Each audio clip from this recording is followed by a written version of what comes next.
Hello, everybody. You can hear me all right? Okay.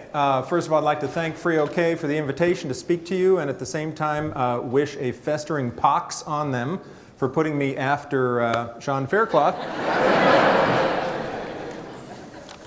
Terrible people.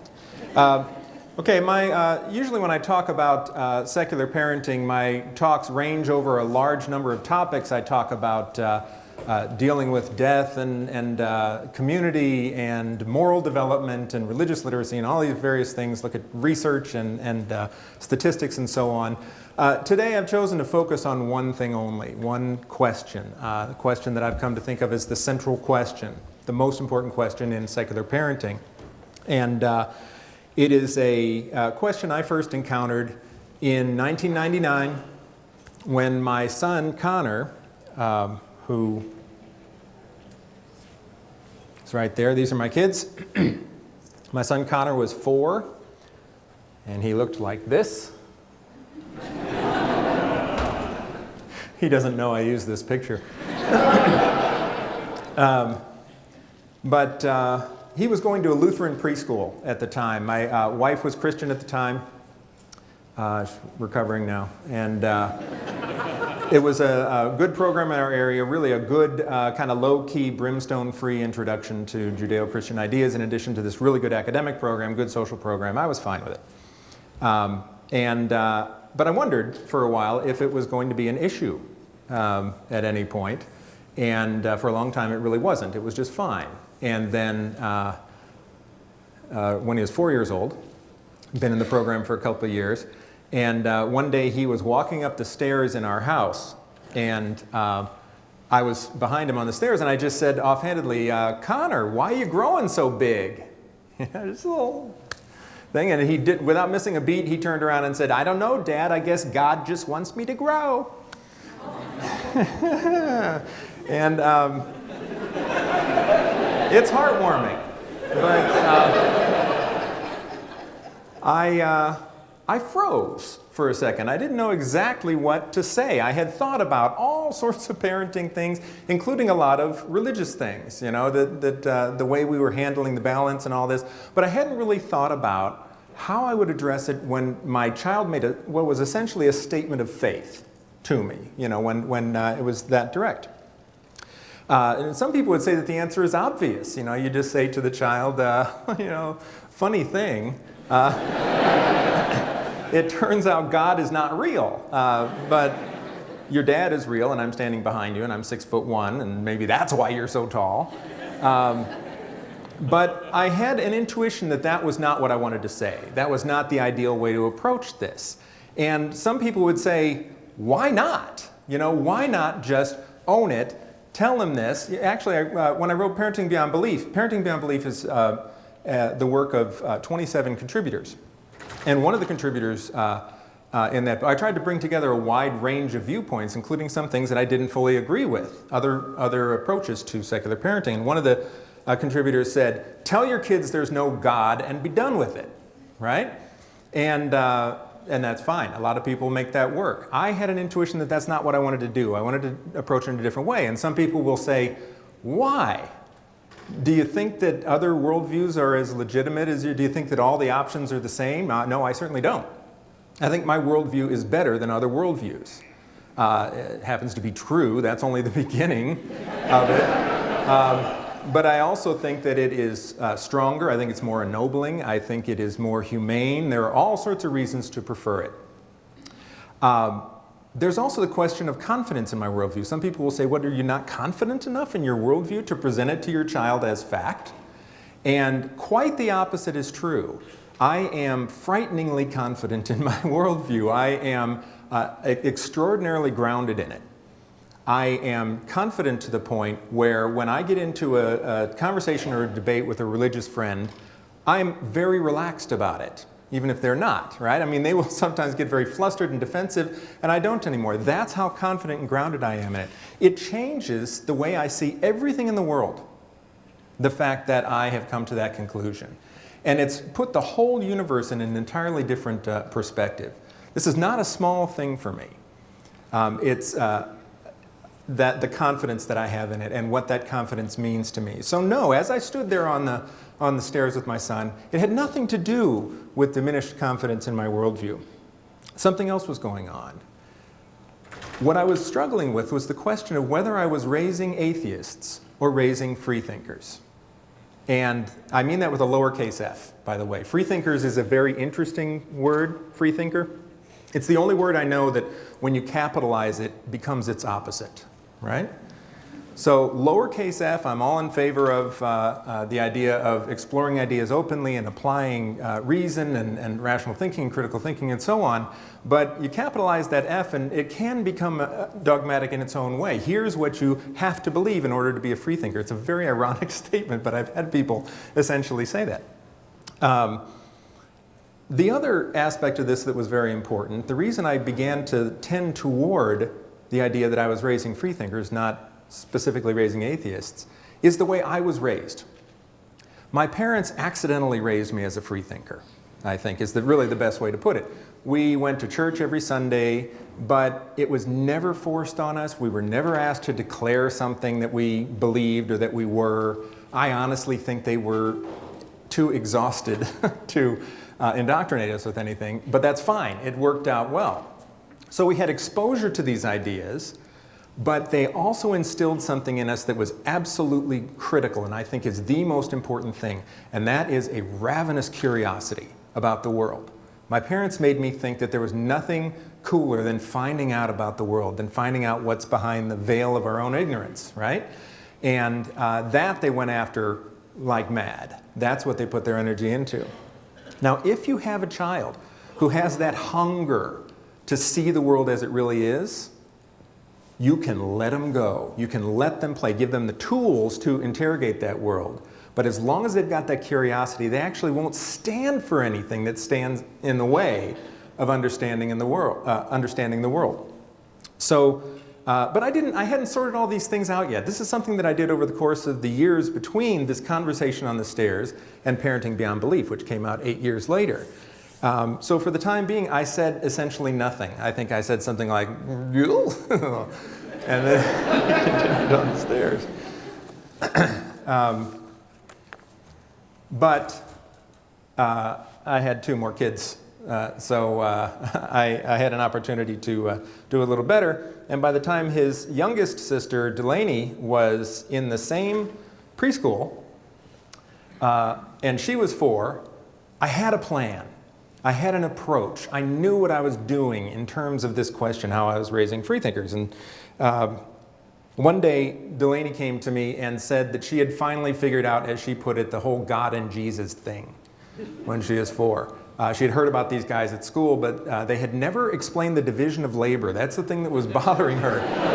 You know, what does God do? What does Jesus do? So she made up her own theology. And she decided that Jesus made all the nice things in the world and God made all the bad and scary things in the world. So puppies and PBS are from Jesus and tornadoes and Fox News are from God.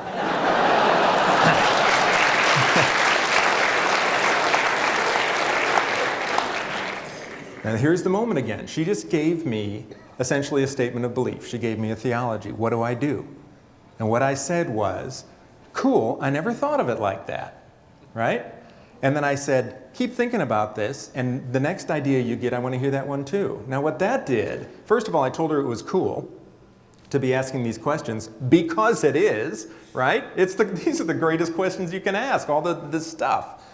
I never understood people who didn't find it interesting. That's the thing that always, is there a God or is there not? It doesn't get more interesting than that. I said I never thought of it like that, which was true. And then I planted a seed that she wasn't done, right? Keep thinking about this. Tell me what your next idea is. That gives them the idea that the inquiry goes on, I didn't say, no, you're wrong, keep working on it. I said, cool, keep working on it. That's a different approach. So sure enough, about a week later, she promulgated a revised encyclical. And she said, I actually think God is for grown-ups and Jesus is for kids, is what she decided. And she said, my favorite example of this, God made all the things for grown-ups and Jesus made all the things for kids. And she said, God made the deep end of the pool, right? And Jesus made the shallow end for her. And I thought that was fabulous. And so I gave her a big hug and I said, so God for me and Jesus for you, eh? And she said, I guess so, but I'm still thinking about it. Which is perfect. I mean, that's the phrase that I wanted my kids to say over and over again, and that they ended up just saying like a mantra. They'd say, here's what I think, and I'm still thinking, but I'm still in process. So this is very similar to what I had growing up. I began to realize that I was actually raising my kids in a very similar way to what I had. They know what I believed. They always knew what I believed. But I would always follow up my own statements of what I thought was true by saying, this is something that people have to figure out for themselves.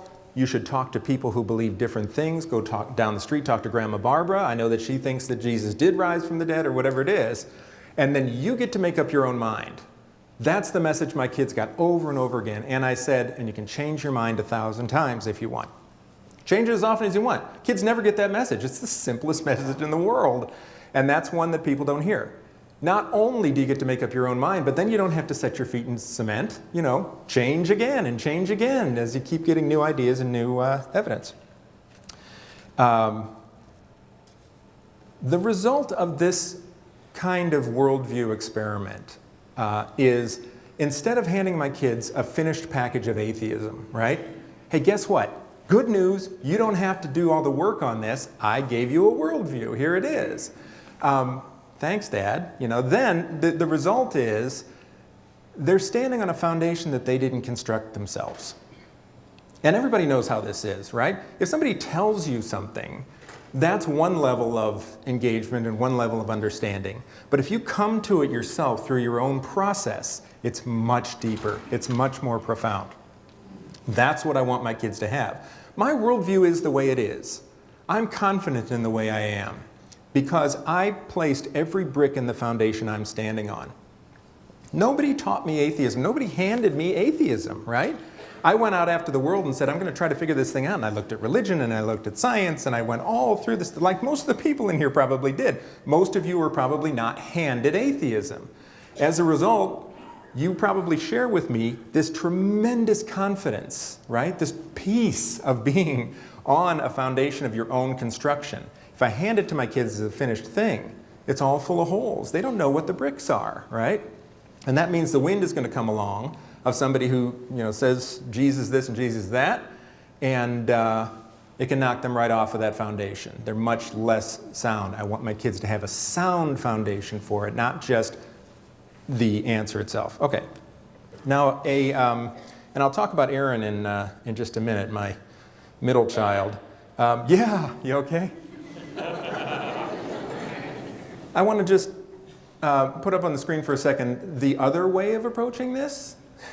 Another way, and this is not a fringe way. It's a lunatic way, but it's not a fringe way. It's something that has sold millions of books. This woman is Joyce Meyer.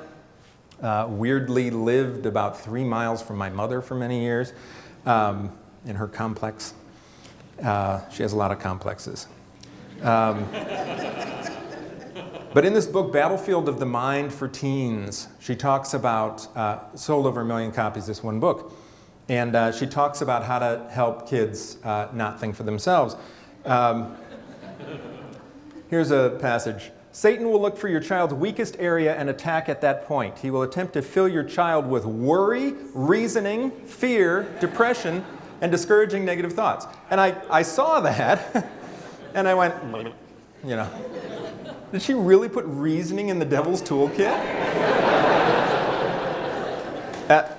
So I thought I'm missing context or something. I kept reading. And she says, I once asked the Lord why so many people are confused, and he said to me, that first of all, tell them to stop trying to figure everything out, and they will stop being confused. I have found it to be absolutely true. Reasoning and confusion go together. It's true, right? Now this is to the kids. This she's addressing directly to teenagers. Now this one makes me ill. Ask yourself continually, what would Jesus think? Remember, if he wouldn't think about something, you shouldn't either. By keeping continual watch over your thoughts, you can ensure that no damaging enemy thoughts creep into your mind. This is the sickest thing you can say to a teenager right at the point they're supposed to be evaluating the world and thinking of contrary things, is that they can't even let the thought enter their mind in the first. How are they going to think about it if it can't enter their mind, right? How can they even make a judgment? It's just completely crazy making. Joyce Meyer. Okay. So one of the areas that, kind of a seemingly unexpected area when you're talking about free thought, yeah, in case you can't read that up there. Dear children, one day you will learn everything about Santa Claus. On that day, remember everything the adults have told you about Jesus. This is one of the things I wrote about in Parenting Beyond Belief. Tom Flynn and I actually did a point-counterpoint on the Santa question. And Tom is very anti-Santy, which is fine. But I actually have a different take on it. And it relates to this whole question of whether you're of raising freethinkers. I see the Santa myth as an amazing opportunity for critical thinking. I call it the ultimate dry run. We have in our culture a silly temporary myth set up next to the silly permanent myth in our culture. Everyone is expected to get over this one eventually, right? That's the understanding. We started doing this because we did Santa ourselves as kids, our families did, and this sort of thing. So we sort of backed into it, stumbled in it. It wasn't, an intentional plan, but I began to think after a couple of years that there was something a little more powerful going on in doing that. And we did it with a very light touch in our family, but that there was something more powerful going on than I had given it credit for. And I realized that it gives kids an opportunity to be inside a cultural myth system and find their own way out. Now, the key thing is you have to let them find their own way out. I think that the times you can really start to get kids feeling betrayed and horrified is when they are kept in their Santa belief beyond its normal course. But if you do it with a light touch, as we did, I think it can be an amazing exercise in critical thinking. So my kids would come to me, and if you have kids, you know how this works. They come to you at age 5 or whatever, and most of them will not look at you and say, "Is Santa real?" Right? Some will, but most of them don't do that. They ask an ancillary question. They ask a side question. They've come up with this thing that seems a little weird, and they wanted to ask you about it. So they say something like my son said, "How do the reindeer fly?" That seemed a little weird, right? And so I said what I started to use as my approach to this. I said, well, some people say, you start with that, some people say they eat magic corn. They eat magic corn. And this critical thinking, science-minded kid took that and went, okay, and he ran off and played. Why? Because he wanted to believe more than he wanted to know. He still had the will to believe that was much stronger than the will to know. And I was going to wait until his will to know was strong enough to ask me the question, right? So as a result, he kept sort of coming back and saying, how does Santa get all the way around the world in one night? These kinds of things. And I would say, well, some people say that it's not a literal night, something like that. Or that he works the time zones. I said, some people say that he goes against the spin of the earth or something like this, knowing that each one of these was only a partially satisfying answer to my son. And that he would go, okay, and run off, right? But eventually, age 8 is about the moment for an awful lot of kids. Eventually, I still remember it was December. We're in the Target parking lot in Crystal, Minnesota. Salvation Army bell ringer. And Connor looks at me and says, is Santa real? He was ready, okay? He was finally ready to ask the question himself. And I said, what do you think? And he said, I think it's the moms and dads.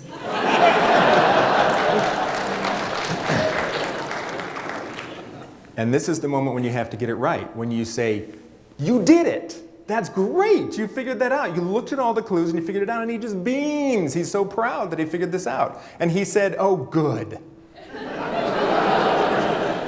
And I said, why good? And he said, well, the world makes sense again.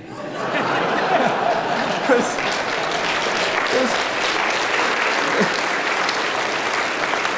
there's all this stuff, you know. You got gravity, you got physics, you got all these things he's learning about in biology and photosynthesis and all these things that work. And then there's this magic man at the North Pole with the flying reindeer. And so he wasn't traumatized. What he had was this marvelous experience of unpacking a myth system himself. It was fun. We did it with a very light touch, and I think he benefited tremendously. And the same thing with my girls. Then the culture turns to him and says, okay, now there's this other magic man, right, who brings you gifts when you're good and punishes you when you're bad. And my child, I think, is going to have an extra experience in approaching that myth system, a really valuable one, and potentially finding their way out under their own power. And again, I think it's perfectly fine for somebody to do it or not, but I found it to be an unmissable opportunity for a kid. Okay. Here's Erin. Here's Erin. This is when she was 9. She's 15 now. And when she was 9, this is the last example of this approach. She came to me and said, Daddy, I want to wear something to school tomorrow, but it makes me feel weird to wear it, and I don't know if I should. And it's just like Erin to open with a should question. That's her. The other kids are very into is, and she's into ought. That's her thing. Constantly dealing with moral ideas. And I said, well, what are you thinking of wearing? I thought it might be like, you know, spaghetti strap thing. They're like crazy about, in Georgia, about the straps on the shoulders have to be at least, you know, 3 fingers across or whatever the thing is. Arkansas, yeah, it's probably a, yeah. So anyway, it wasn't that. I said, what is it you want to wear? And she showed me this cross, pink beaded cross. And I knew when she had bought this. We were in Florida on vacation. We went into a dollar store, and there was this huge wall of crosses for $1. And I pictured in my mind this little sign that says, Jesus saves, why not you?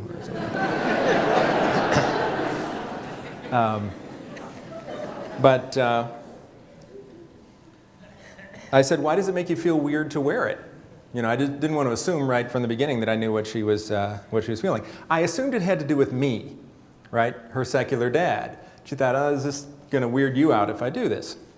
But she said, I feel weird wearing it when I don't really believe in God, like I'm not being honest.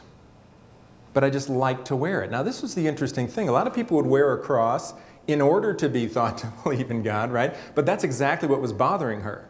She didn't, and she didn't want to give the impression that she did. She didn't want to be dishonest. So I said, sweetie, it's a pretty necklace. I think it's fine for you to wear it. But she paused, and I could tell that there was something else that she hadn't said. She said, well, it also makes me feel good to wear it. And I thought, oh, there's at least one bad way to interpret that. And I said, you mean it makes you feel like a good person to wear a cross? And she said, no. She smiled kind of sheepishly, and she said, it just makes me feel good when I rub it. And I had been ready for that sentence for years.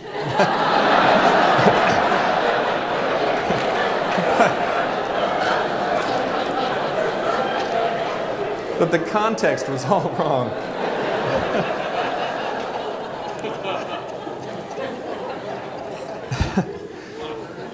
So it was a talisman. It was a thing when she would take a quiz in school or something like that. She would just rub it, you know. Like I had a worry stone when I was in middle school. It was the same kind of thing. That's the way she was using it, and she didn't want her little talisman to be misinterpreted by others. So it was really a kind of thoughtful thing. Now, I could have found reasons to disallow this, right? I could have said, you know what, I really think it's a bad idea to wear this, and people will think something that's not true and all that. But I actually don't go looking for reasons to disallow things. I look for reasons to allow them, to give them the experience of actually feeling what it's like. She felt that it might feel weird to wear it. How's she going to know if it feels weird if I don't allow her to have that experience? So she wore it to school for a week, got to the end of the week, and she said, I'm not going to wear it anymore. It just makes me feel too weird. She owned that.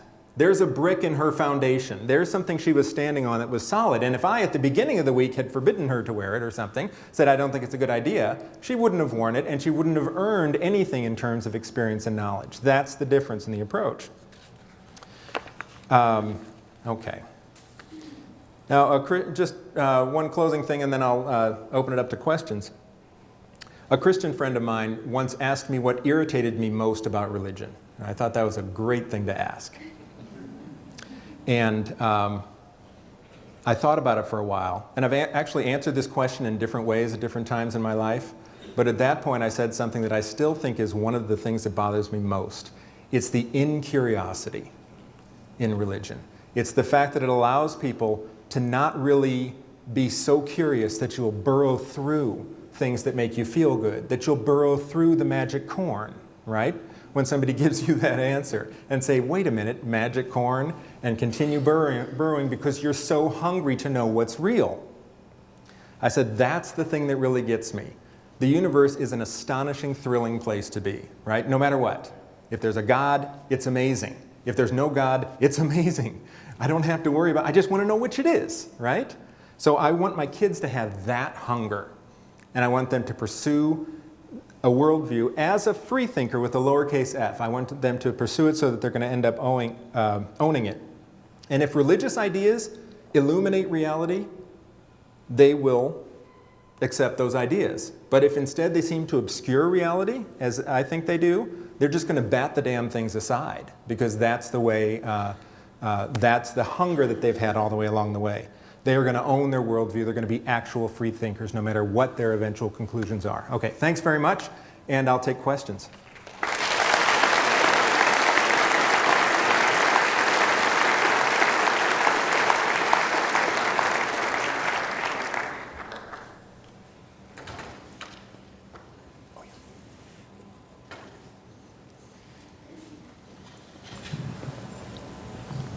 Thank you. I'm a single parent. I've got a daughter that I've raised since she was 3. Mm-hmm. And I did the similar situation with the Santa Claus issue. Yeah. But there's critical thinking is something that I pressed very hard because, you know, other people's kids got wise to Santa Claus, but they still believe in Jesus and God. And if they don't believe in that, they believe in witchcraft and, right. and the eyeballs. So how did you address the critical thinking? Encourage that? Because it's not really encouraged too much in public schools.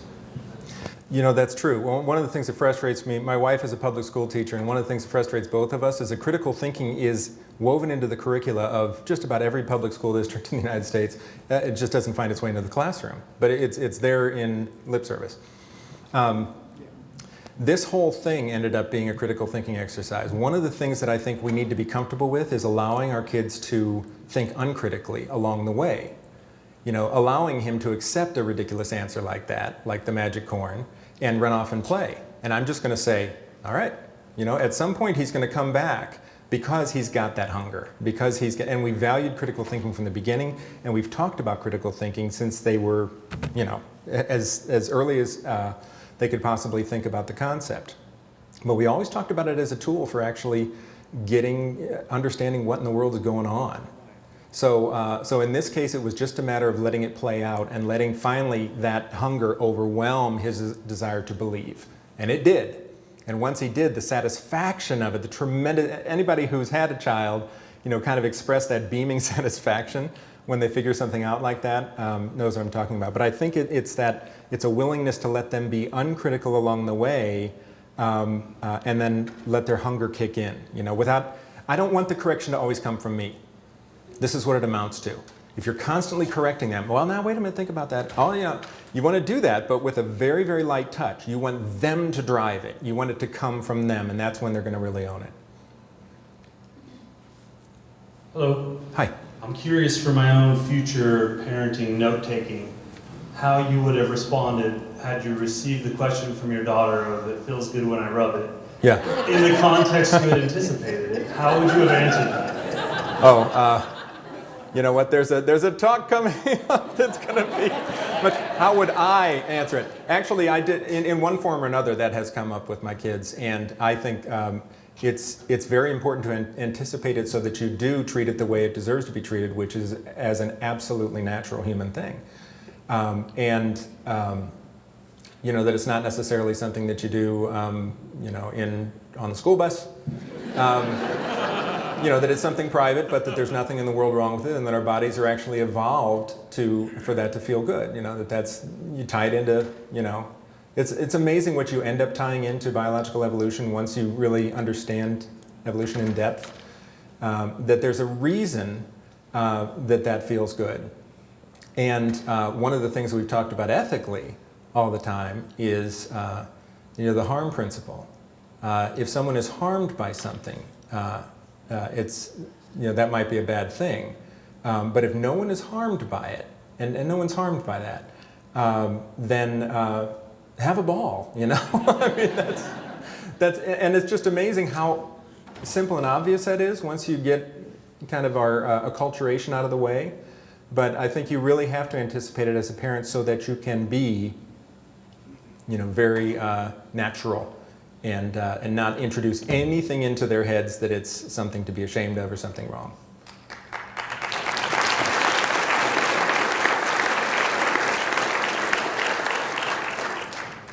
Okay, I have a 9 and 11-year-old, and I've basically been doing it the same way you've done it, with the one exception of my children have no idea what I believe, because I felt like that was an undue influence. Right. I kind of had the plan along the way that when they ask, I'll tell them. Right. But I kind of figured it would take a while for them to get there. My problem is we're 9 and 11 now and still believe in Santa, probably just lying to me so that they still get gifts.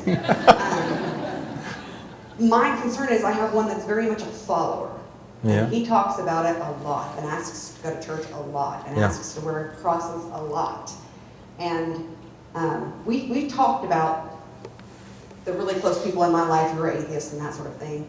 My concern is, what happens if he goes that way? Yeah. Can I start influencing him at some point? I mean, Yes. how do you deal with that? I think he needs to know what you believe. I think as early as possible, and it's never too late, but I think in very natural ways, let them know what you believe. Let them know everything that you believe. I don't shield my kids from my negative opinions of religion. I also counterbalance it with the positive aspects, you know, so I try to be as balanced as possible in that. But here's the way you deal with the undue influence. You realize that you are influencing, not indoctrinating, okay? The difference is this: indoctrination is very specifically defined. It's teaching that demands acceptance. If you teach someone and you don't give them an option of rejecting it or questioning it, that's indoctrination. Now, indoctrination is not actually always bad. When you go to medical school and you learn how to do heart surgery, you should be indoctrinated into that initially, right? So you learn what we know about that, and you accept it, and you spit it back on the test, and then maybe later in your career you'll start to have insights that people didn't have or whatever, but in the beginning you have to be indoctrinated into it. That's appropriate. A worldview that's not appropriate. You know, that's not, partially because these are things that, for which we don't have evidence. You know, this is something that is a matter of opinion based on our observations and so on. And then I come to a very strong opinion, but it wouldn't be appropriate to say, this is settled, this is something we know. That's when you start to get into indoctrination. You will have undue influence as the parent. You absolutely will. But if you open the door after every statement, at least for a while, I did this and then my kids finally just told me to shut up. But what happens is my daughter came to me and said, example I gave, did Jesus really rise from the dead? You know, she heard that story. Did Jesus really rise from the dead? And I said, I don't think he did. I think that was a story that's made up to make us feel better about death. But you know, I know that Grandma Barbara does believe it. You should set up a time to go talk to her and see what she believes, and then you get to make up your mind on your own and change your mind 1,000 times if you want. That speech and those words is what my kids heard so often growing up. Here's what I believe. You really should, find somebody who believes differently and talk to them, and then you get to make up your own mind and change your mind 1,000 times if you want. They finally started saying, I know, okay, fine, I know, I'd start into the speech, but you really mean to make up your own mind. And that's when I knew the message had gotten in. So I really think you need to let him know that, because otherwise he will assume that you're part of the religious default. That's what kids are going to assume, and it's not true. So when he finds out that there are loved ones in his family who do believe, and there are others who don't believe, all of a sudden it becomes his choice, and that's what we want. That's a powerful thing.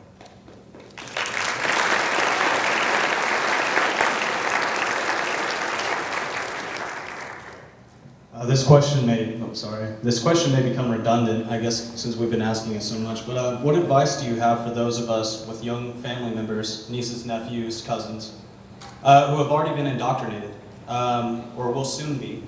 How do you propose to have this discussion as a family or with family members without being divisive? Yeah. So you've got nieces and nephews, other branches of the family who have been indoctrinated into religion, and you would like to give them the, I'll answer it in this way. What you want to do is give them your example. It is really the fullest extent that you need to do. There is nothing in the world wrong with you being who you are and saying who you are. It's ideal if it comes up in context, where they actually ask a question like that. But that, in many cases, is still going to rub your brother, sister, brother-in-law, whatever, the wrong way.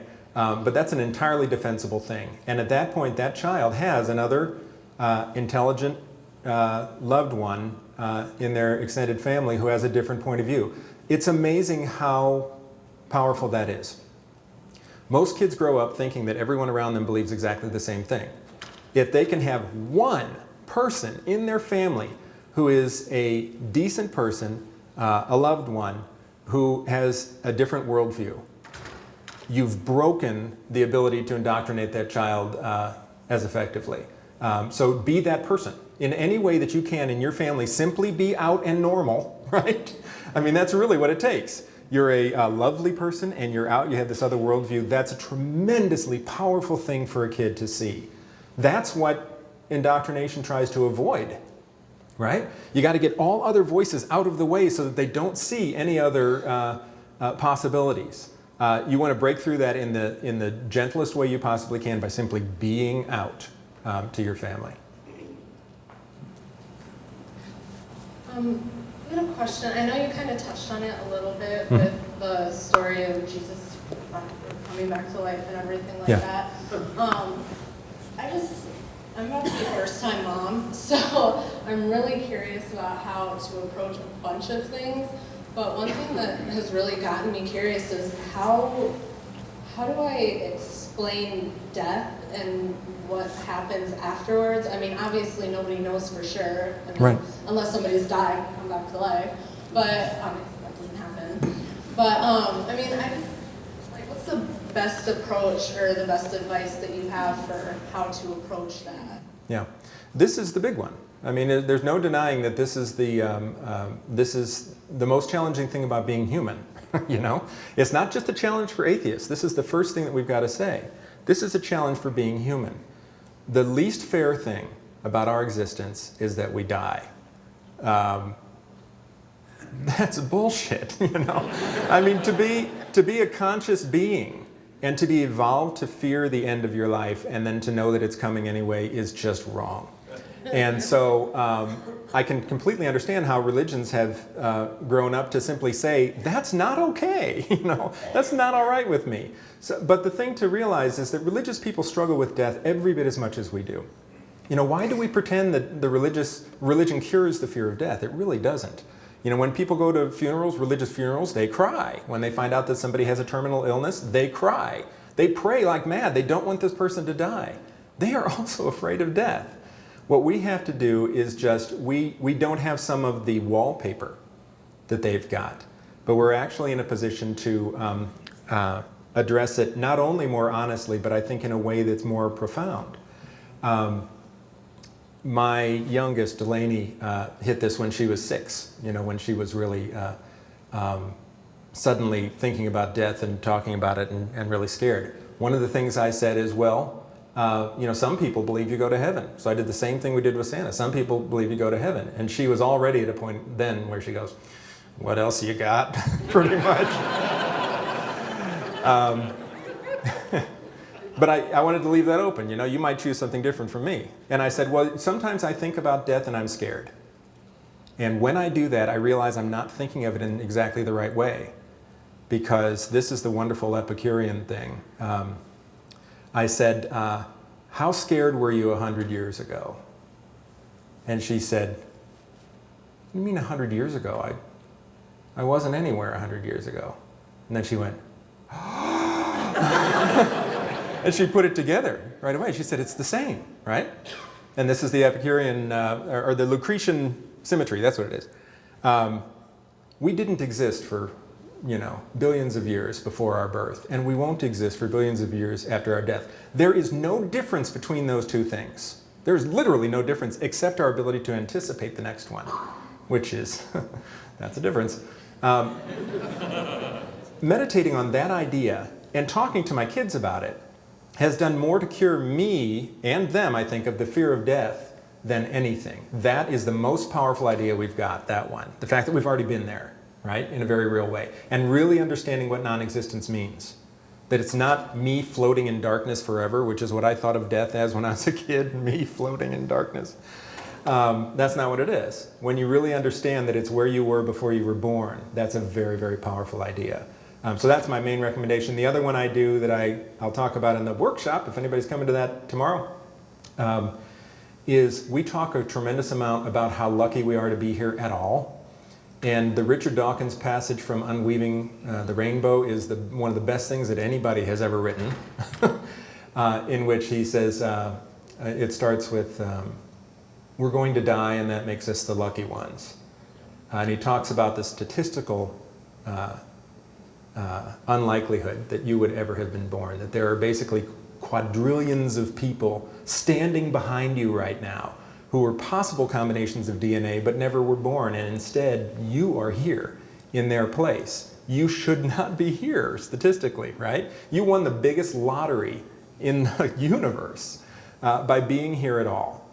And when I look at my life and say I only get to live for 8 or 9 decades and start to whine about that, I imagine these 4 quadrillion people behind me going, oh, come on, So we talk a lot about how lucky they are to be here and all the things that almost got in the way of them being born.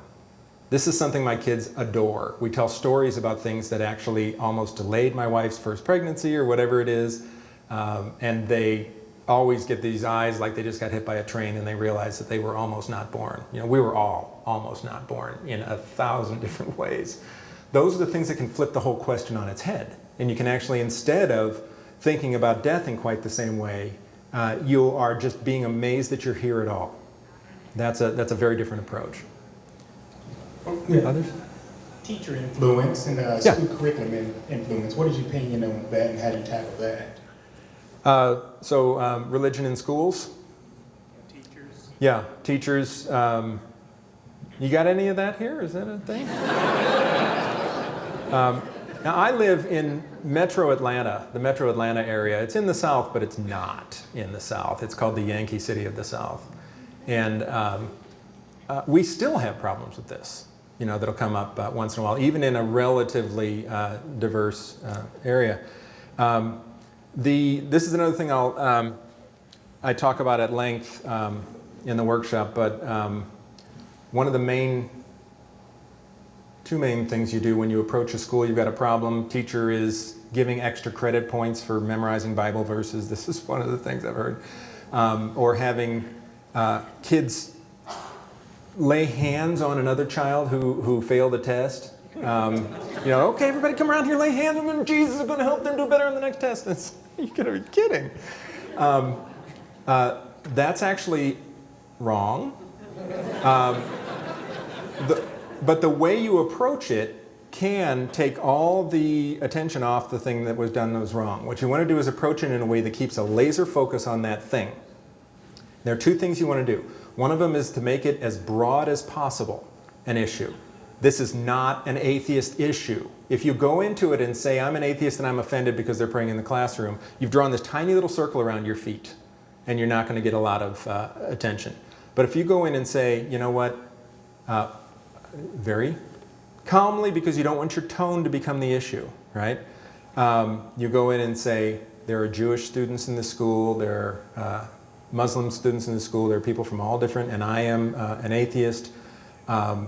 There's a constitutional guarantee that we're not going to have a single religion placed in the classroom. Now, the person who's going to listen to you most often is the school administrator. There's a very, very good, it's not always the case, but school administrators are extremely smart and well-trained people. And one of the things they've been trained in is how to avoid lawsuits. It's true. So a teacher will often not have had that training, and they don't know what they're stepping in. And you take it to the principal, and the eyes go like that, and they know immediately what's going on. If they don't, you go up the ladder, one step at a time. And I guarantee at some point, you're going to hit somebody who's had some training. And even if they're not doing it for the right reason, even if they're not, saying, oh, that's not right, we shouldn't put children in that situation, even if they're thinking, that's going to cost the district a lot of money, whatever, somebody will get it, and somebody will be on your side in that.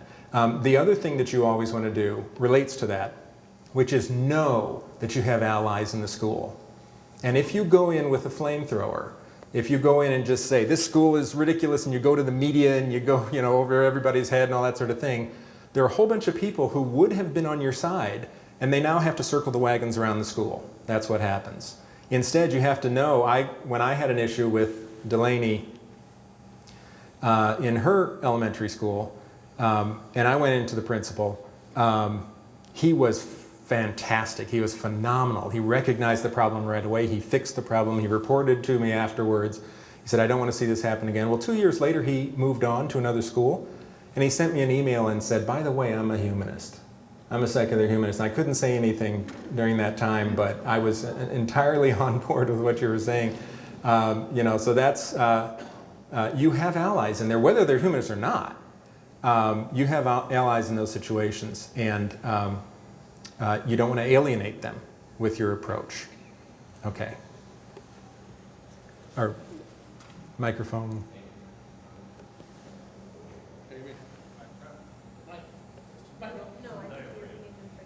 Are we done? Okay. Thank you very much.